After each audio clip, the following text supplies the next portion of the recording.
Welcome, welcome, welcome to the Thursday, August 20th edition of Maximum Growth Live. I am one of your hosts, Jay Ruane. With me down in DC, Seth Price. Seth, how are you doing this week? Doing well, doing well. I was in New York City this weekend, and I saw how rough it is. It was tough, and I come back with a renewed sort of vigor to put things in place to make sure that we are bulletproofing ourselves going forward. Excellent. Well, as everybody who's watching knows, we are a member of the Maximum Lawyer media family. And if you want to get any information, you can join Maximum Lawyer at maximumlawyer.com. We're sponsored, of course, by Seth's firm, Blue Shark, my firm, Firmflex, and we have got a jam-packed show for you this week. Okay, so today we have two great guests on the show. First of all, we're going to have Nalini Prasad. She's going to be talking about directories and digital marketing and quite frankly, developing leads by way of directories. And I think that's an important topic for all of our listeners. And then, of course, we also have our good friend, John Fisher, who's going to be with us talking about his new book and referral marketing, because that tends to be his real strength with his growth of the Mastermind Experience. Seth, let me ask you one question, though, before we quickly start. How are you growing your firm this week? Two things. One, we have a pretty substantial intake team, or we call a client management team, rounding that out. A little nerve-wracking because revenue is not back exactly where it was, but I'm building as big or stronger a team than ever. And secondly, going back to finding new labor, new lawyers that we can put into our firm that can help us grow. We curled back a little bit during the pandemic, looked at the things that weren't profitable and tried to remove those. I want to go back to planting some more seeds because I feel right now we're ready, and that we can see where we're going. We can see the light at the end of the tunnel. It's time to sort of start getting ourselves ready for that moment. Yeah, I love that. I love that analogy. There is a light at the end of the tunnel. We don't know how long the tunnel is going to be, but there is a light. We can see it, and let's move forward. But I think the first thing we need to do is let's bring in Nalini. Let's take a few moments, get some sponsors. I'll get Nalini up on the call, and then we can talk a little bit about directories, developing leads from them. That's an important part of anybody's marketing plan. So let's get that set up first. What do you say, Seth? Sounds great. All right, give us a second, hear from our sponsors, and we'll be right back with Nalini.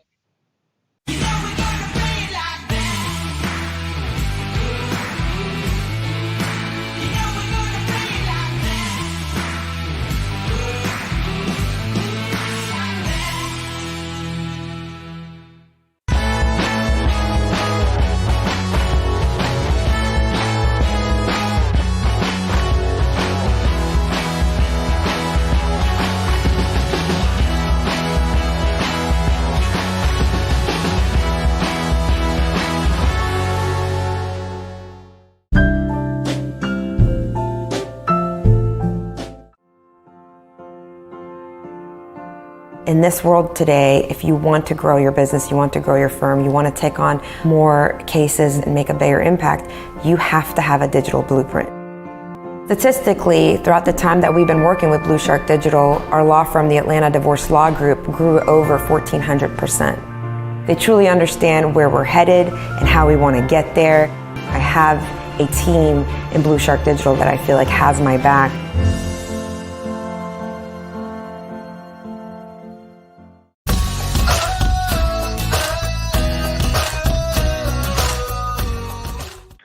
And we're back with our good friend Nalini, and this is a question I think I have for both of you today, because I showed up at my office today. I haven't been here in a couple of weeks, and this is what I see. Right, it's a ton of mail, and it's a ton of mail from people asking me to send them $299, $499, $999 to get a link in there, America's top, people who have live Facebook shows, and Shelton, Connecticut's #5 this, and it's like every week I'm getting a different solicitation.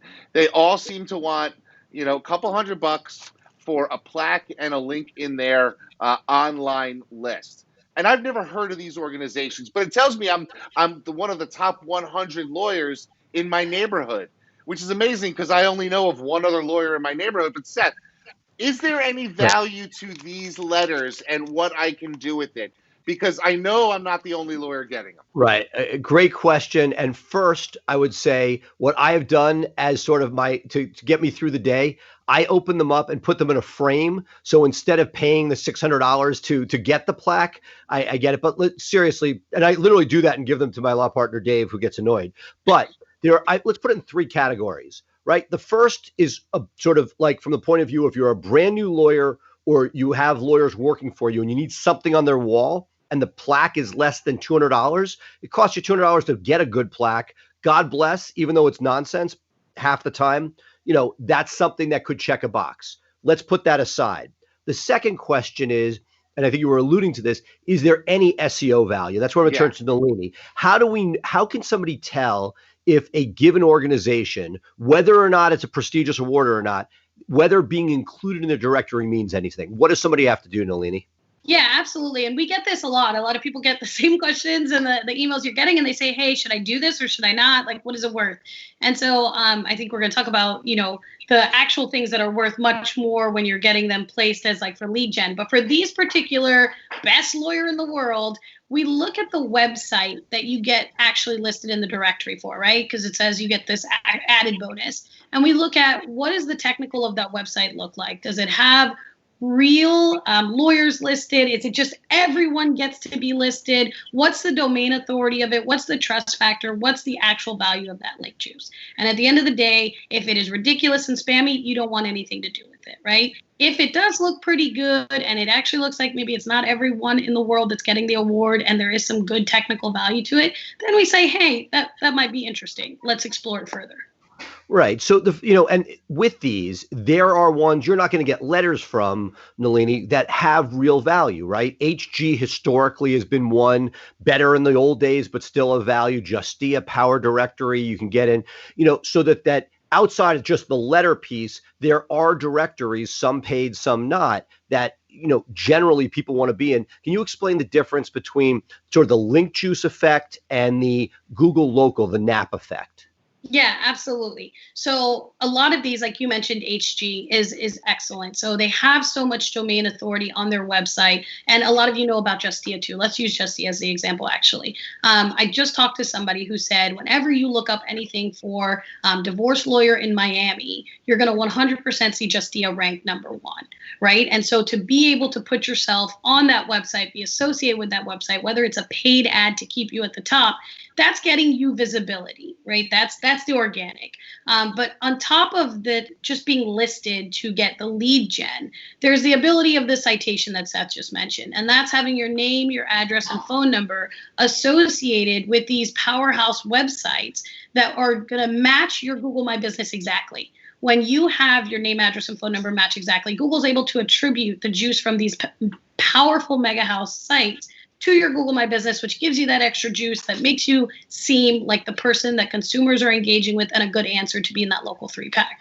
So there is that value for the local side by just having the name, address, phone number match exactly. And just to be clarified, generally that's not the pack of letters you got, Jay. Those are generally low domain authority. There may or may not be any value. That's where you would do the test to see if there's something there. But as a once a year fee, those could potentially be, let's say something is $300 on a monthly basis. That's not that much. If it's a viable link from something that has some domain authority, has other lawyers on it, you could spend your money in a worse way. Plus you might get a plaque for the wall. When it starts getting to $1,000, that's where it could get really dicey because you could use that money for other legitimate link building purposes. Yeah, I mean, I just did a quick check. I mean, it'd be about $3,000 if I answered every single one of these instead. And I'm thinking that money could be better spent elsewhere, especially for a younger lawyer who's starting to grow. Generally so. And the ones Nalini spoke of right, at the beginning, those are the ones that we say look at first before those. But everybody wants to check out what they got in their hands. You can go to Ahrefs. You can check out what's going on and look at it if you want to do the homework yourself to see, is there some possible good in what you got? The third and final component of this, which dovetails, right? Is there link juice? The final piece is it possible you might actually get clients? Again, less likely with your stack of letters, but there are top 100 directories and others that have some legitimate value. We had Keith Gibbons on a few weeks ago. That is one that has elevated itself and now has, there's a great networking component, a conference behind it. There's some accoutrements with it. But in general, when you're looking at a fine law, a lawyers.com or a super lawyers, you now have a lot of money, not paid annually, but paid monthly. Nalini, what are some of the ways that lawyers can sort of figure out, are they actually getting cases from being in those directories, or do they just feel good about it because it is coming up in the searches, but they're not actually receiving any of the benefit from the people being high up in the directory on that Miami search? Yeah, absolutely. So within your website, you can have these tracking numbers, right? You can also put these tracking numbers on these specific directory listings. And so you're able to see which ones actually came from Find Law, which ones came from super lawyers. It's another extra easy way to look at data and say, this is where this came from without you having to go through your CRM, figure out where it came from. You can have dedicated landing pages if you wanted to get really intense into it, but I would kind of say not to do that, because if you get one bite at the apple to put your website and to get a backlink on your specific directory listing or on this listing, you don't want to put it to a landing page. You want to put it to your home page or your DUI page or your car accident page, right? But yeah, the tracking numbers are going to go very far, and these tracking numbers are not going to confuse Google since they have added that additional phone number field in your name, address, phone number on the back end of Google My Business. They understand that people are tracking in this way now. So that's a big takeaway. Make sure you have both your main number and your tracking number on your profile. Otherwise, you can confuse Google. Yes. So it's not just throw up a new number to track it. It's to make sure that Google knows that number is associated with you. And as a final question, Nalini, what about using CallRail from those directories to help people? How could you use CallRail to help add another layer of trackability to figure out, is there ROI? Yeah, absolutely. So CallRail is a very robust program that will have those tracking numbers for you. It's going to be dynamic. It's going to actually tell you, what time, when did this come in, what page did that person land on or go on your site on, how interested were they, right? How much time did they spend on your site? A lot of that tied in with your analytics can give you so many more data points to understand what kind of valuable traffic is coming from that listing, not just how many people picked up the phone from the listing and called you and said, hey, I want to hire you, right? Gotcha. So a lot of different variables can be added in there. The one thing, though, that I do want to ask Seth about, and because I hear it all the time, is, well, super lawyers. We get all these crazy, terrible ones that are $200 a year to buy. But super lawyers tends to be one of the ones that is actually revered, and people do appreciate it. It's highly regarded. How do you feel generally about super lawyers? You touched on it for like a second earlier. Yeah, look, like many of these, it has some really great rankings in the search engine results. It is not inexpensive. I myself have used it. And have seen ROI. It seems that it is where generally I find that it's lawyers from out of market looking for people to refer to. I have found we happen to have a great super lawyers rep, which I can't say much for Thomson Reuters, but Super Dave is amazing. If anybody wants to be in touch with him, I'm happy to push you to him.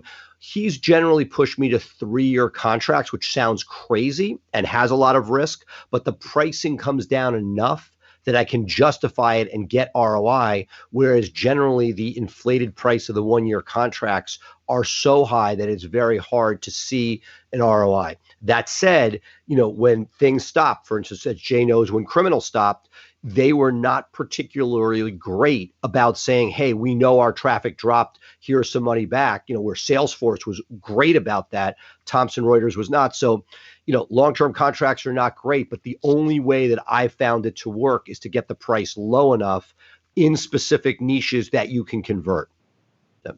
That's great advice. And then the one other thing that Seth said there was the third item was, how do we get consumers out of this, or how do we get clients to convert with this? And I think a lot of you out there listening right now will say, well, I don't care. I'll pay the $200 and I'll go up to $900. I'll get 3 of them and I'll put them on my website, because then to consumers, they're like, well, this person's amazing. They've got all these different awards, right? And the one thing that I caution there is, yes, it can look good. Yes, you can mark that up on your About Me page. Google can learn you have these awards, but you want to be careful with how they sound, right? Because a lot of your consumers may say, oh, wow, he's got 10 awards. That's a lot. That's crazy. Let me look something up on this guy. And if they then see crazy articles about how fake that award is or how easy it is to get the award, if they're really looking into it, then it hurts you more than it helps you, right? So being careful on that side of things too, from the consumer side.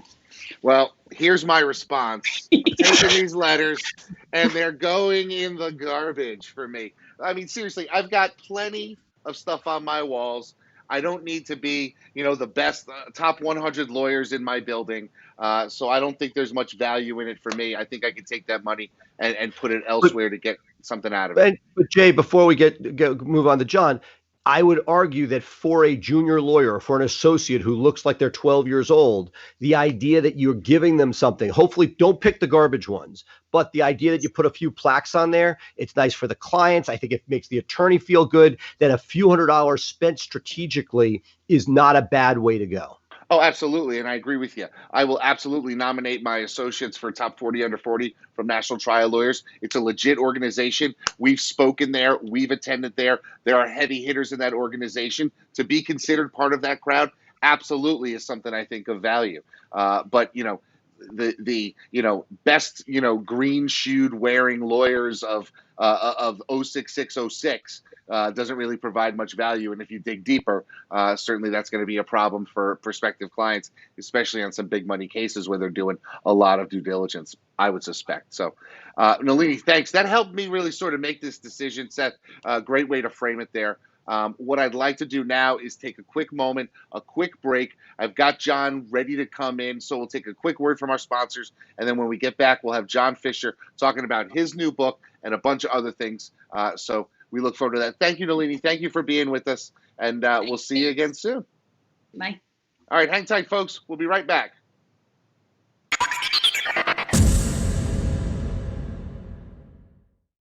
And it feels good, so good.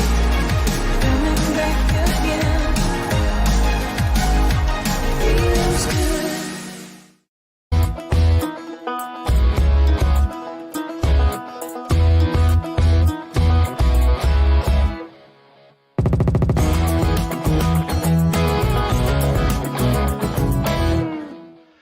Welcome, John. John Fisher, a man in this circle that needs no introduction, the lawyer, the mastermind leader, and the author of his second book, The Law Firm of Your Dreams. Welcome, John, to the podcast. Hey, thanks. Yeah, Seth. John. Appreciate I mean, it. the most generous lawyer I know, by far, the most generous lawyer I know. We talk a lot about law firm growth and different techniques used. And it is unbelievable to have watched you and gotten to know you over the last several years, and how you, through giving, is lack of a better term, whether it's building a mastermind that you help subsidize or writing books to give people direction, you've created a tribe and a following that has created a referral network that appears to be unparalleled. Talk to us a little bit. Was this with a plan? Was this accidental? Everybody who's heard you speak knows of how you left a firm to start your own practice.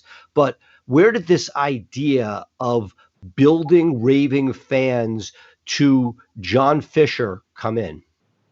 Well, Seth, I have to correct one thing you said. I didn't necessarily leave a firm. I was fired. And so I was fired from a firm that I loved, where I worked for 14 years. It was a nationally prominent catastrophic injury law firm. And I was doing exactly what I love, which is trying cases. I love to be in a courtroom. I love interacting with clients. And Jay, you once said to me that when you're cross-examining police officers on a DUI case, that is when your blood is flowing and you're just feeling the moment. I feel exactly the same way. You and I are so much alike in that sense. I love the courtroom. I love the practice of law. I wouldn't give up anything for it. But in June of 2010, I was left with no choice. I was fired. And fortunately for me, with this firm that had about 25 employees, about half of the clients were mine. So I took them with me. and the firm basically got gutted at that point. And what I had learned relatively early in my career, and the epiphany was that my clients are not catastrophic injury victims, but lawyers who can refer me a steady stream of cases, one after the next. And so the mindset revolution for me was thinking of lawyers as clients as opposed to injury victims. Because if you have one catastrophic injury case from one client, that client's not going to come back to you with another case, and their family member's not going to have another case. So that's a dead well. It's dried up. But if you have a relationship with a prominent, influential lawyer who can send you case after case, there's about, and Jay, you brought this point really home to me, was our firm has 408 referral partners, but that's kind of misleading because of those 408, how many really send us work on a steady basis? There's about 4 law firms that is just a steady flow of work. And the other 404, we might get one referral every 2 or 3 years from some of the firms. So it's focusing on your bread and butter, cultivating that. And so all of the stuff that we've done, I was away last week on vacation, and one of my family members said to me, "Did you finally figure out how to make money on the Mastermind Experience?" And I said, "No, we lose money every time." When we were in Chicago, we lost about 30 grand on that one mastermind. I'm like, that's the best use of money I've ever done, because I'm around people like you, people who are smarter, brighter, doing things bigger than I am. And I'm just soaking in the wisdom of people. And to me, if you go to a seminar, you're going to drop about 5 grand anyway on, the registration fee, all this other stuff. If we do a mastermind and I drop 5 or 10 grand on it, big deal. That's the same thing as a seminar. But what I'm getting is not just the wisdom, but we're getting referrals. Jay referred a criminal case in Connecticut a few months ago, and all of the lawyers in our mastermind, which is about roughly 200 lawyers, we do cross-refer cases to each other, but more importantly, we help each other constantly build, because the biggest problem I see with plaintiffs' lawyers is that we try to hoard all the knowledge to ourselves instead of giving it away. And that takes us to the book. When I first came up with the power of a system, I told my partners, I was a non-equity partner at a firm, but they treated me really well there. I mean, I had no reason to leave. And basically they just said to me, what are you going to do to market? I said, look, I'm going to write every policy and system that we've got and just give it all away in a book. And they started laughing hysterically at me, like that is the dumbest thing that they had ever heard. But I have to tell you, if no one else is doing it, that's more reason why you should. And so the book is now in 3 law schools. And I'm trying to get it into every law school in the state of New York. But what this is sort of the entry point to all national and regional and statewide speaking engagements. People I don't even know are contacting me because of this book. They don't know me. And they're saying, can you speak to our group? I was like, well, what on earth do I know about title insurance or real estate law? They said, we don't care. We just want you to speak to our group. So this opens up so many doors, and it has expanded our mastermind. People come to our mastermind and they'll say, why did you come? And they'll say, because I wanted to meet the person who wrote The Power of a System. That is a really cool thing. And what I can share with both of you is there is not an original idea in my head. These books are basically the collective wisdom that has been shared with me by other people that I have done one thing unique. I've documented all of it. I put it on paper and I've shared it with the world. And that is something, if you look at the great people throughout American history, or Charles Darwin or the Wright brothers, were these really, truly original ideas that they had? They were not. And I'll tell you, the Wright brothers stole an idea from Gustav Whitehead here in Bridgeport, Connecticut, who actually had the very first plane. And I'm going to make that stand right now. North Carolina, Kitty Hawk is not where the first plane flew. It was here in Bridgeport, Connecticut. So I just want to make that point. Well, and that was the point, which was Charles Darwin did not create the theory of evolution. There was someone before him who came up with the idea, but they kept it to themselves. They hoarded the information. And just like the Wright brothers were not the ones who created flight, someone else did.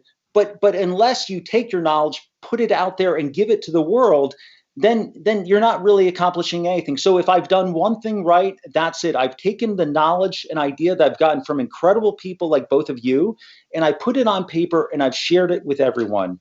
We were at a seminar. I do these local seminars for county bar associations, and we're eating dinner afterwards. And my wife said to me, you don't really share everything that you know with these people. And it's like, of course I do. Because number one, I do believe in the abundance mindset. Sharing is a wonderful thing. It helps grow our profession. And number two, how many of these lawyers are actually going to do any of the things that we talk about? Maybe one, if that. And what, for me, whether it's intake or whether it's Blue Shark and talking about SEO, people say to me, you're crazy. Why would you talk about everything you do? But the odds are nobody's actually going to do it. If they do, great. Let that person do it. The idea is, you've given away information in the last 2 books. And one of the things I love about the books, and when you see this book, it's a heavy book. And one of the things that I think not only is the substance good, but what I was really intrigued with is you were one of the first people that pivoted from the pamphlet book that was written sort of as a, to get an email address as a lead funnel, and instead said, you know what, this can be done in a way that it has not just good information, but it feels like something of substance. And that seems to be a jump that most lawyers haven't made. Do you want to speak to that for a moment? Seth, I have to tell you something. I totally abhor the whole idea that you have to write a book. I am not sold on that concept at all. If you have it in your heart and soul, and Jay, I just got off the phone with Asia earlier, and she wrote a book called Unpacked. I just bought it. And I said, Asia, if this isn't your passionate, if this isn't your heart and soul to do it, then give that gift to the world because you owe it to them. One of my favorite authors is Seth Godin. And I heard him speak in DC about 2 years ago, and he came up to me and we talked, and he said, you know what? When I started writing a blog post, I didn't have an audience of anyone, but I felt in my heart and soul I had to share my message with the world.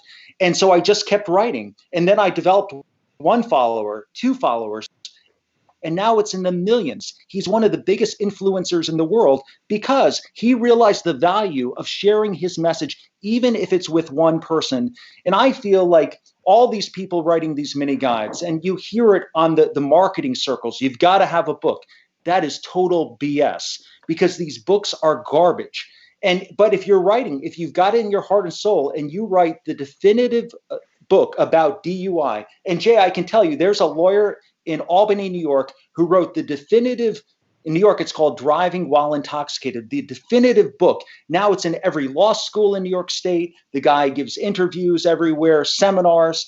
In other words, he knows how to use it. And I think the same thing with our book. When I first came out with the manuscript for The Power of a System, my book publisher said, you've got way too much content. That's enough for 3 books. I said, screw it, put it all in there. We want to jam pack as much information that we can give in this book. And this book, The Law Firm of Your Dreams, it's over 500 pages. I said, screw it, put it all in there, give everything away. And so what I did was with The Law Firm of Your Dreams, I put in my best content for jury selection, trial skills, expert witnesses, negotiating your best settlement in a mediation, nuts to bolts, everything that I do. And some might say to me, wait a minute, what if a defense attorney gets a hold of this stuff? They could, they know all your systems. You're giving them way too much credit. Nobody's going to do that. They're not going to read my book, these guys. And even if they do, more power to them. My last case, a defense attorney said to me, he tried to screw with me after a settlement. He tried to introduce confidentiality. And I said, dude, you've read my book. You know that I will not agree to confidential settlements, and I never have. And he goes, John, I know that, but you're the only attorney who has ever done this with me. I was like, you know what? I don't care. I think that we live for a bigger purpose. And that bigger purpose, at least for what I do, is not served by having confidential settlements. And I want the world to know. And if you or any of your audience asks me about any case I've ever handled, I'll share every detail with you because I've never agreed to a confidential settlement. And Jay, that is the power of living with a purpose. And the core values, which you see to my shoulder behind me, those are our purpose, values, and mission. We live by that stuff every day. But I think, Seth, getting back to your point, if somebody loves to write and they're they're really hardcore, passionate about it. Write the definitive book. Don't write these little guides. I can't stand them. And in my opinion, they go right in the garbage can. Yeah, it's interesting that you bring that up. Doing what you love in order to grow your practice, and it's something that Seth and I have talked about on prior shows. And it brings up an important part for me, and I think this is something that our audience needs to hear. What you need to do is find out, number one, what you love and what you're good at executing, and focus on that. And I'm going to give you some examples. America Online grew exponentially because the person in charge of their growth had a background in direct mail. That's why we all got all of those CDs in direct mail. Groupon, its growth people had a background in email marketing. And so Groupon grew by way of an email list. Whatever growth metric and tool you're going to use can be successful if you actually apply yourself to it and really kind of go all in, right? And that's one of the great things about your mastermind experience. And I want to sort of talk a little bit about something that you said earlier. You said that you've lost money on some of the mastermind experience events, but I bet you over time it really wasn't. It was maybe losing money in the short term, but it was more like an investment in the long term thing because you've wound up with one or two cases out of it. You've taken some relationships, obviously, that have helped your business function better. Nobody on this watching this now would say, well, I spent $5,000 to develop my branding package and my logo for my firm and my colors, and I wasted that money. No, you don't, because it's a necessary cost of doing business, and investing in yourself, investing in the things that you feel passionate about doing are going to be great. Now, I personally, took a long time for me to get to a point where I was comfortable doing videos, right? I'm there now. But for the first 10 years of my practice, I would buy the equipment. I would tell myself I was going to do it, but I just didn't feel comfortable. And so I never was able to accomplish it.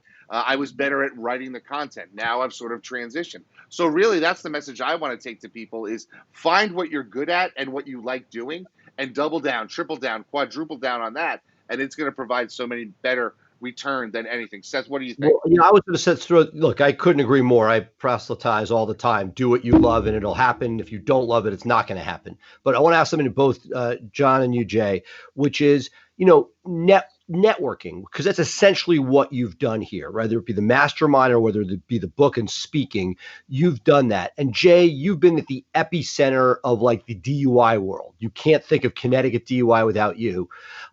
My question is for both of you, when you go into this, do you think about the targeting for the networking, or do you just go out there and, the book, people all over the country may be seeing it. They may never have a case to refer to you. Jay, the idea was going and networking and building a sort of a brand within the DUI world, something that was intentional, because for a lot of people starting out who are listening to this, they have different niches. And, some people might say the 101 is go to BNI. And for me, like when I started with criminal defense, I found it very tough because the odds of getting a case out of it were so limited for the amount of time you'd have to put in, versus say a real estate agent or maybe a trust and estates person where everybody's a potential client. So I want to get your thoughts on not just networking, but do you put some thought into where and how you're going to put those limited resources? Well, I mean, I can answer absolutely. When I go to an event, I am targeting certain people at the event. And so, for example, the little bit of background is if I do an event, so let's say I'm putting on a focus group for other trial attorneys to show them how to do a focus group, I'm going to people like the head of New York's biggest personal injury law firm, inviting him specifically, and I'm trying to get him. And when I go to a seminar, I'm setting up lunch dates with people who are prominent, who I want to get to know better, network with them. So definitely there's an art of networking, and it's not random. Although I will say, whenever I go to a lawyer's dinner, I'm always trying to meet new people and find out things that I don't know about them. But yeah, absolutely. It's targeted. And what I would suggest is identifying the 20 people in your market that you want to get to know as a referral source the most, and then not asking them for referrals because that's total BS. Doing something of value for them, giving them value. doing a focus group, and that's what we did with in New York, is we said, let's do a focus group with the biggest PI firm in the state of New York. Let's show the value. And they said, well, what on earth would we learn from you on focus groups? And I said, you never know. We do things differently. And then we did it. They came back, they raved about it. That led to a meal, and it led to a steady flow of referrals. And thanks to someone like you, like that relationship basically had died a couple of years ago. And Seth, because of my relationship and friendship with you, you resurrected that. And now we're getting referrals again. And so I'm grateful for that. So if you say loss of money in a mastermind, there's no loss of money. This is an absolute win for us, for me personally, just because I know people like both of you. Jay, I want to get your thoughts on that, on the same topic, because we all have limited time, and how you go about deciding what is worthy of your time networking wise and what's not. I agree that we have limited time, but in reality, I have found being the Johnny Appleseed and just giving away your knowledge is something that will provide dividends for years and years and years to come.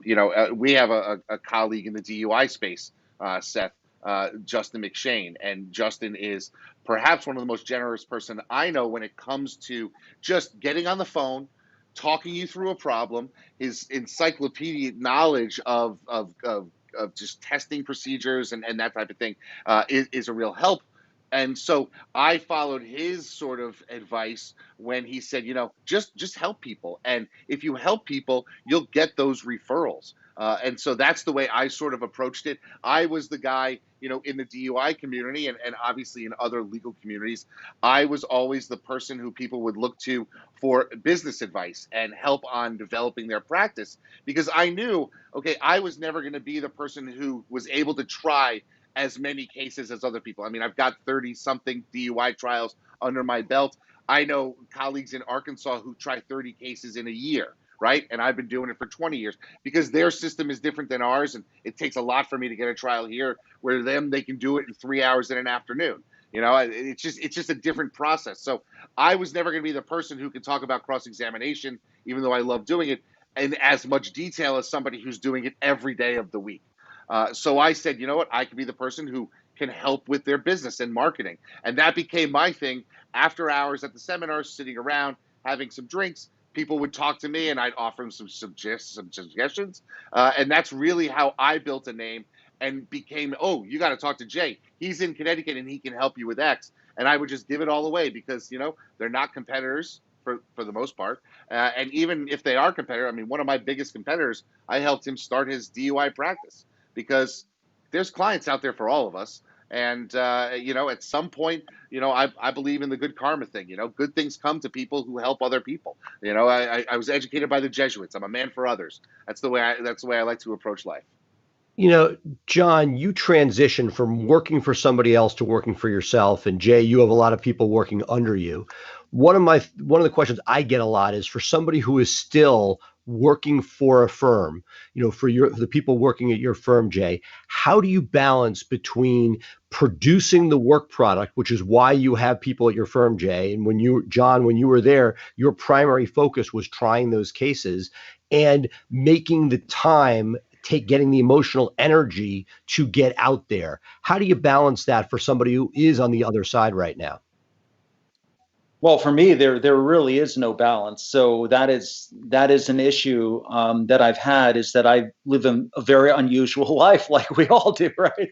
So I don't have regular hours. My hours are a bit very unorthodox, including weekends, and there could be a month or longer than that I'm away from my family.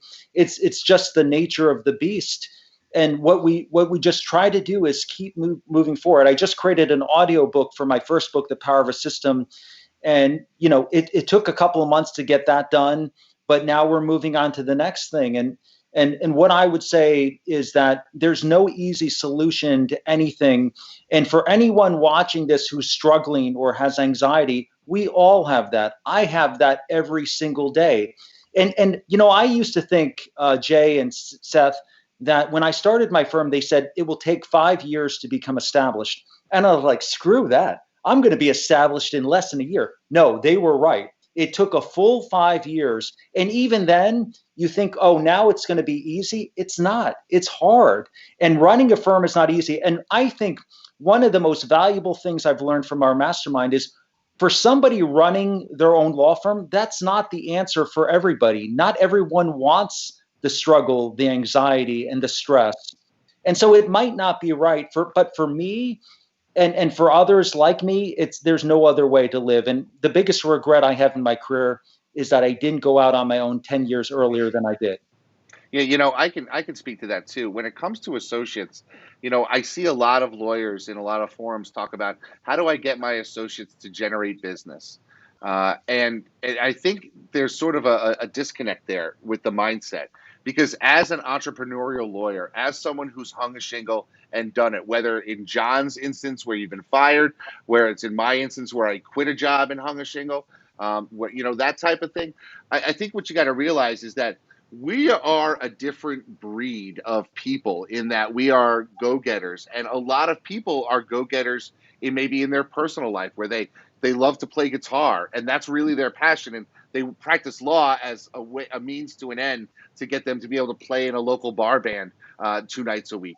So you have to recognize that not all associates are ever going to have the same sort of passion for growing the business. Now, what I've done with my associates is identify the things that they are passionate about and try to use that as a tool to build their brand name, build their profile so that they do get referrals by way of that. For example, I have a lawyer, Dan, who you've met, John, in my office, who is really passionate about making sure lawyers know enough to be able to do their job. So we've created a podcast for him about case law, and he's getting that out there. His voice is being heard, and people love that podcast. It has nothing to do with marketing himself, but guess what? By default, he's now establishing himself as a name, and so those referrals will come as a result of that. And so I'm sort of the head coach, developing plays to take advantage of the skill set of my best players. So John, when somebody looks at you right now, you look like this marketing maven. You not have a successful practice. You have the Mastermind Experience, now Plaintiff's Elite, and you have 2 of these books. It looks like everything's smooth sailing.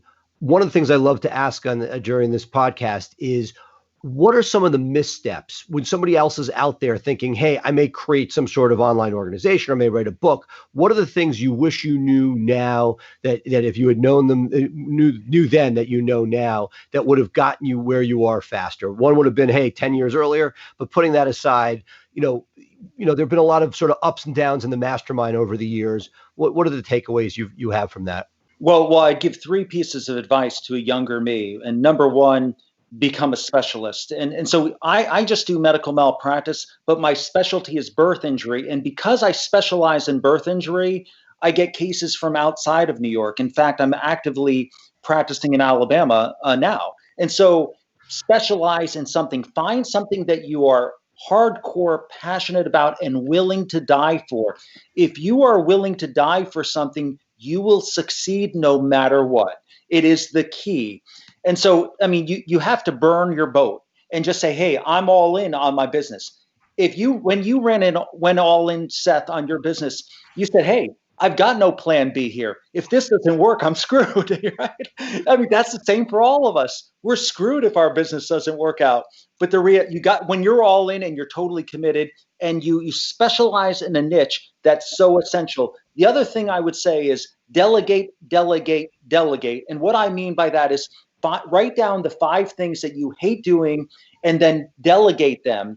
Find the 5 things you love doing and focus your time on those things that are within your unique ability that you're passionate about. Very few of us spend time doing the things that we love and we're passionate about. But if we can take that from 5% and make it more like 80 to 90%, then we're in the zone. And the final message that I would have here is that you need to become an expert in marketing. Immerse yourself in business development, because that firm that I worked for, we'd have partners meetings with about 8 lawyers. And we'd go around the table and they would say, how many trials do you have? 1. This guy's got 2. This guy's got 3. I've got 11. And I need help because my plate is full. And that's because I've immersed myself in marketing. And they're better attorneys than I am. They're more highly skilled than I am. But I've got the cases. And the winner is the person with the cases. It's not the highest talented lawyer. It's the one who has made them the best marketer.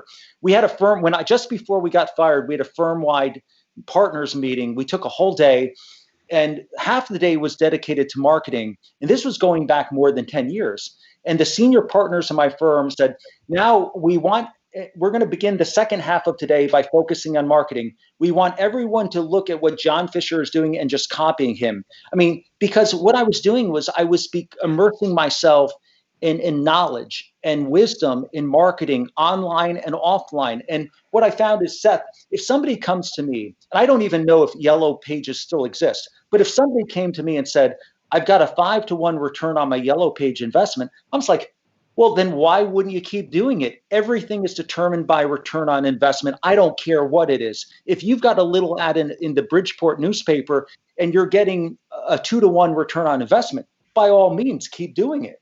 And so the key is, number one, you need to become an expert in marketing. You need to delegate everything, and you need to have a niche practice. Those are the 3 things that I tell myself.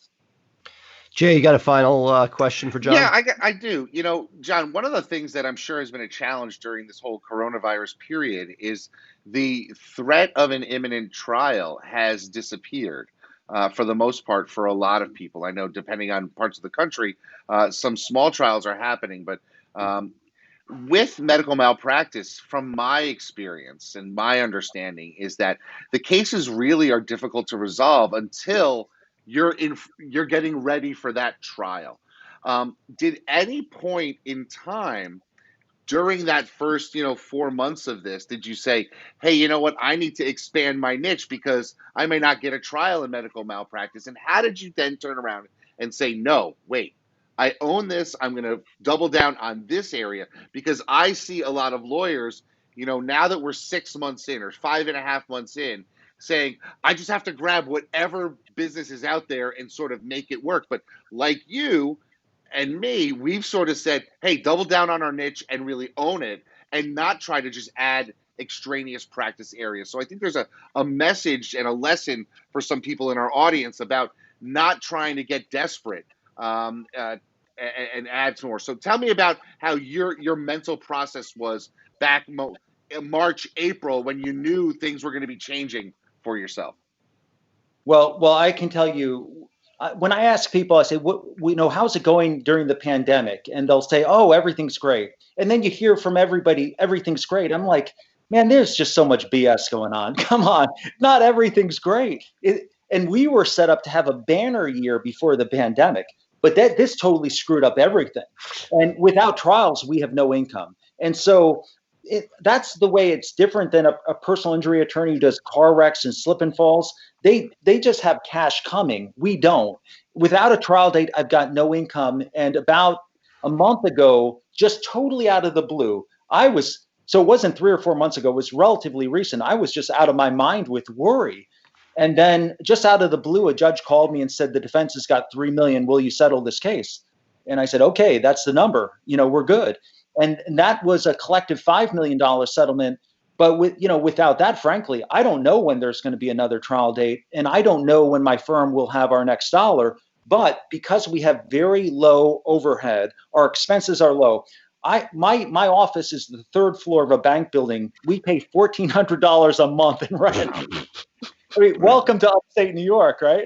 So it is very inexpensive, but all the New Yorkers are moving here and the real estate values are going crazy. But the reality is, I was just like everyone. I was just out of my mind with worry, and we were good financially through the end of the year. I mean, we're profitable back in March and for the entire year. But at the end of the year, if we didn't have a trial date in the year 2021, Jay, we are totally screwed. I mean, not really, because I've got savings, but still, I don't really want to dip into my savings to support the firm. I want the firm to function by itself. And so, I think, out of the blue, a settlement really helped. But I'm fretting, and I am paranoid. I don't sleep at night. I mean, that's just who I am. And my wife gets pissed because I'm up at like 5 o'clock every morning and I'm ready to go, and she's sleeping in. But that's just the way that I've operated, and I've always been that way. But I have to say, Jay, to this day, I am paranoid and I worry about things. But fortunately, things have. If you put your head down, focus on what you do well, and just keep cranking every day, things just magically seem to work out. Yeah, the harder you work, the luckier you get, for sure. And I think the other thing too is that you have to recognize is that all of us who are in this community, really, we work, and you want to work and you want to keep working, and there's going to come times when like Seth has said at the beginning of a lot of our shows, it's an emotional roller coaster. And I think that's certainly something that it's important for some of our newer members, our new listeners, to hear it from you, John, from me, from Seth, that yes, we are stressed.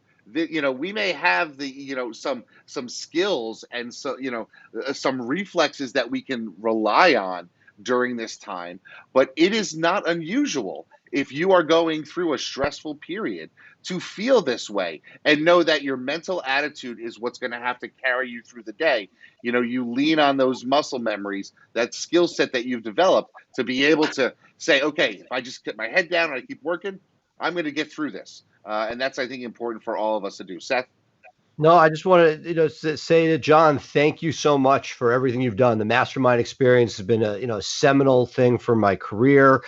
You've been a friend and mentor building Price Benowitz and Blue Shark. And, for those of you that haven't gotten it yet, the Law Firm of Your Dreams, the book, it is really a great in-depth, granular sort of like how-to for many different areas. A lot of people are going to read it from cover to cover, but if you don't have time to read 500 pages, get the areas that you're sort of struggling with the most and dive into those sections, because it'll, if nothing else, inspire you and give you some thoughts as to where to turn. Well, and one thing I can say is, Seth, thank you so much for everything you've done for me. I mean, I get regular calls from Seth, just checking in, see how I'm doing, and that means so much to me.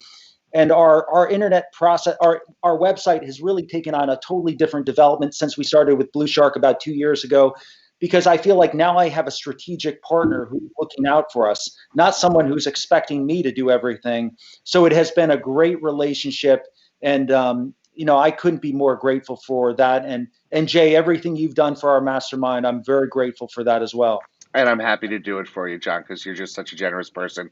I feel like I could work for the next 100 years and not give back what you've already given me. So thank you so much. Appreciate that. Very good. Well, John, we can't wait to see what happens next, but the second book's going to be a hard one to top, but I can't wait for Mastermind in DC in September. Tell people who are listening a little bit about Mastermind Experience so that they can hopefully join the fun.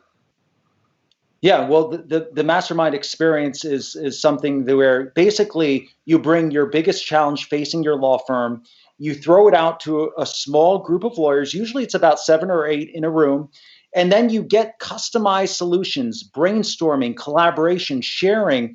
But the biggest value comes when you hear the problems of the other members, and then you realize you're not alone, that everyone's got your problems, that you've got people who are stealing from your business, that you've got paralegals who aren't showing up when they're supposed to. And you're like, you know what? I'm not alone. And then the value of the mastermind comes the day after the mastermind, when you have daily ongoing sharing on a private Facebook group with people sharing their problems. How do I fix this? How do I do this? And there's nothing more powerful than a mastermind. And that is a concept that we got from Napoleon Hill when he wrote Think and Grow Rich, was that the wealthiest, most successful businessmen about 100 years ago joined forces with other businessmen, collaborated and shared. And so instead of just having the knowledge in their brain, they had the knowledge of a mastermind. And that is a very powerful thing. Well, we'll leave it with that. Thank you so much for joining us, and can't wait to reconnect, hopefully in person soon. Sounds Absolutely. good. Thanks, guys. Thanks, Appreciate John. it. Stay easy. Okay.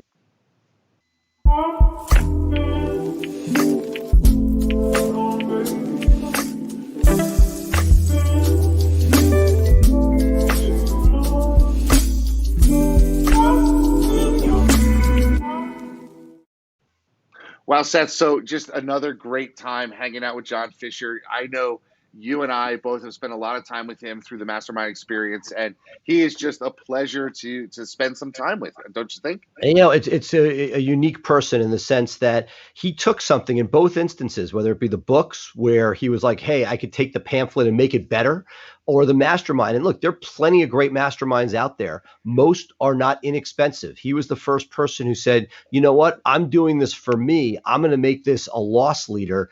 And I feel like it's so rare. I've been part of masterminds that are free and they may go for a little bit, but then they fall apart because there's not like an economic incentive.